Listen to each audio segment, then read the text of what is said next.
Hello everyone. Today for sale on eBay is a realistic Concertmate MG-1, also known as a Moog MG-1. This is a keyboard that I just recently finished refurbishing. It's got brand new sliders and brand new switches in there. Everything is new except for the volume knobs and the tuning knobs. Those are the original ones, but I cleaned those with deoxit and everything's nice and clean on those. I've also added a MIDI board to this unit, which is a mini CV. I'll show a picture here in a minute of the different pieces involved and some of the photos of the assembly process. I'll show the inside where I put in, new capacitors and also new voltage regulators throughout the whole inside of the unit, and cleaned all of the old goop that gets trapped from the original foam that was placed inside the keyboard. And as I said, I put a new MIDI converter in there in the back, which will allow you to control the pitch and the gate. Basically the pitch and the trigger for through MIDI on whatever channel you like.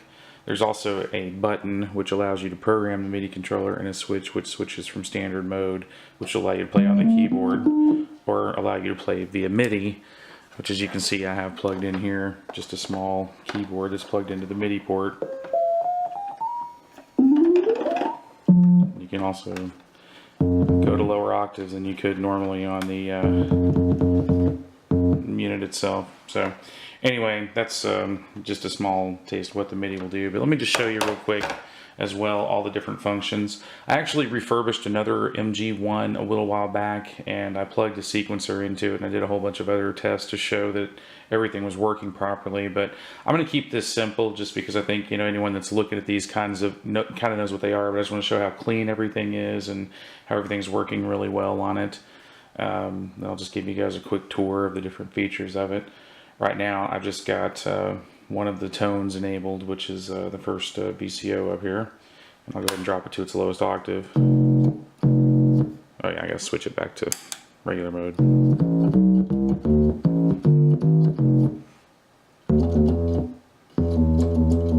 So anyway, that's just one of the oscillators, and I'll go ahead and turn the other one on here.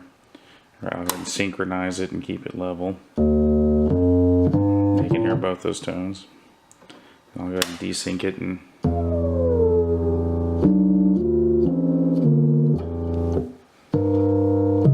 okay, so also this one has the nice 24 decibel Moog filter like everyone loves, so I'm gonna go ahead and give a little tour of that guy real quick.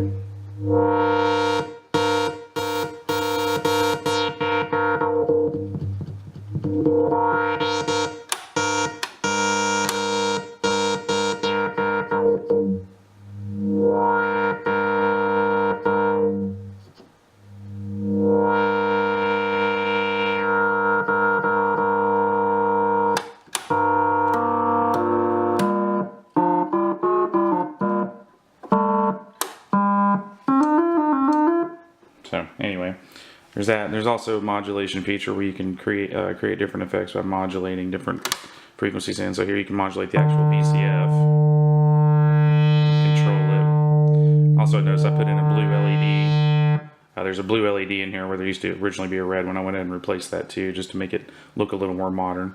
And since there's some blue in here, it actually matches pretty nicely. But here, I'm going to show you what that does.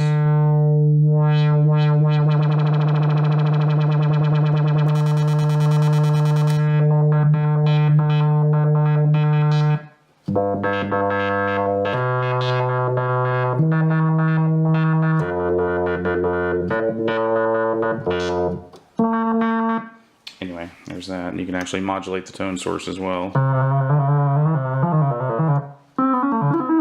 if you like.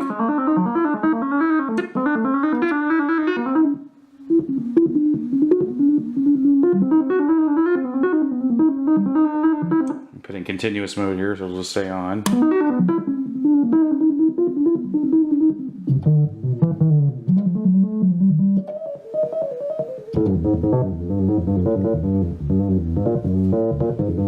Alright, so anyway, turn those off. Back into keyed mode. That's pretty pure tone there. Alright, so let me show you real quick the actual contour, which is basically like your ADSR. It's more like an ASR. So anyway, with that you can do some interesting things like a snare noise.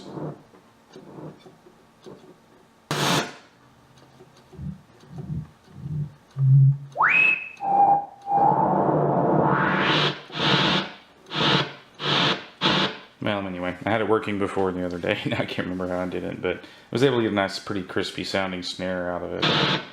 A nice little tone behind it too, with a little bit of filtering on it.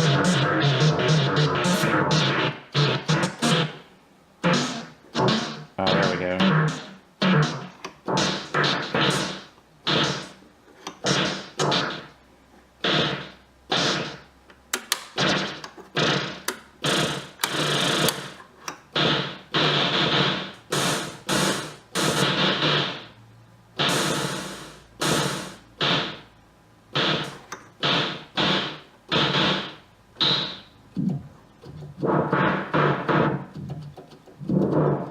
So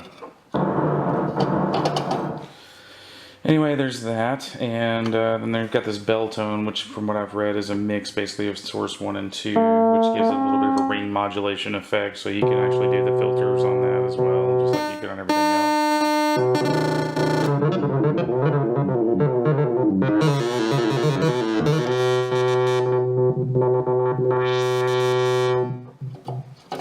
And then lastly is the polyphony mode, which was a little controversial on this device, but it actually will support. Let me turn the filters off on it here. Put it back in key. Oh.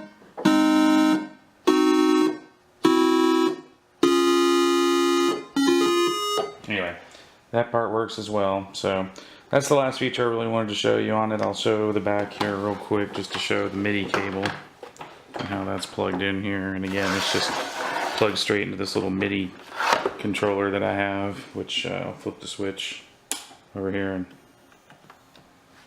oh yeah, it doesn't control polyphony. I gotta turn a tone source back on real quick.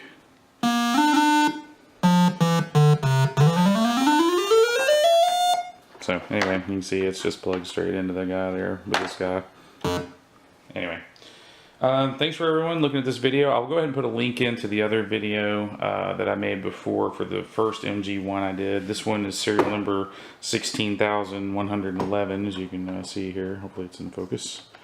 But this one's a little bit newer than the first one I did, which was, I want to say, serial number 6400 or something in that range. And I've got one other that I'm keeping for now. I like these guys a lot, but I do have this extra one here that I went ahead and fixed up.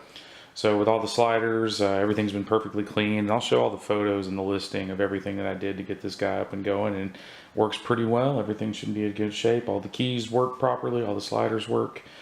Brand new caps, everything's complete.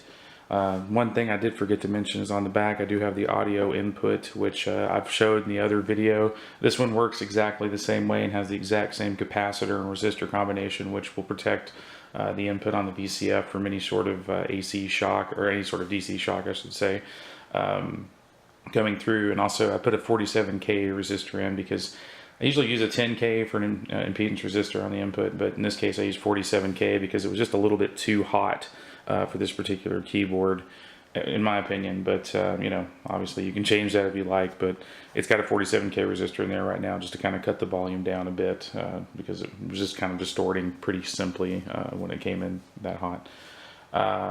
Any other questions, feel free to give me an email. Here's the MIDI port where it's connected in. I'll also include the book, as I mentioned, for the MIDI card itself, which tells you how to send system exclusive messages to program it.